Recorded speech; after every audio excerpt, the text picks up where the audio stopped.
Donc là, on a un accenteur mouché là, qui chante. C'est l'oiseau qui chantait là, juste à l'instant, qu'on entend, qui est un petit passereau, en fait, typique des zones de jardin et des zones de haies, en fait. Le chant qui est là, celui qui est là. Pit pit pit, c'est le merle aussi. Là, le petit pit pit, c'est le cri du merle. En fait, là, le soir, on a les merles, les accenteurs, les rouges-gorges aussi, qui en profitent, comme il y a moins de bruit, ils en profitent pour chanter en fait. C'est une période où le chant porte plus que dans la journée où il y a des bruits. Et donc c'est les derniers à chanter, ils vont chanter jusqu'à la tombée de la nuit.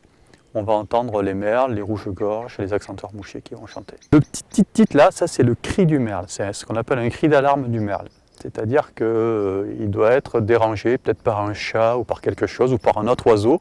Et donc il émet ce cri-là, qui est vraiment un cri d'alarme. Alors le merle, c'est un chant qui est plus lent et plus grave.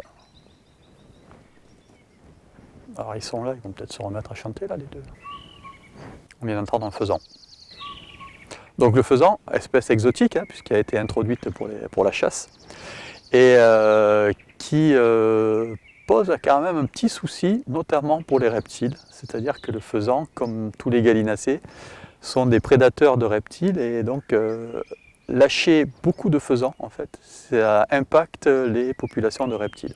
Donc la nuit, on peut entendre des oiseaux chanter, et notamment les rossignols, qui peuvent chanter une bonne partie de la nuit. On a aussi d'autres oiseaux qui peuvent chanter la nuit, comme les merles par exemple, mais là souvent il faut qu'il y ait une source de lumière. Donc ça va être en ville par exemple, dans des zones comme ça, sur les lampadaires, où les merles vont pouvoir chanter aussi une partie de la nuit en bénéficiant de l'éclairage public en fait. Donc là on entend un chant assez aigu, assez mélancolique, c'est le chant du rouge-gorge en fait, qu'on peut entendre lui aussi jusqu'à la tombée de la nuit.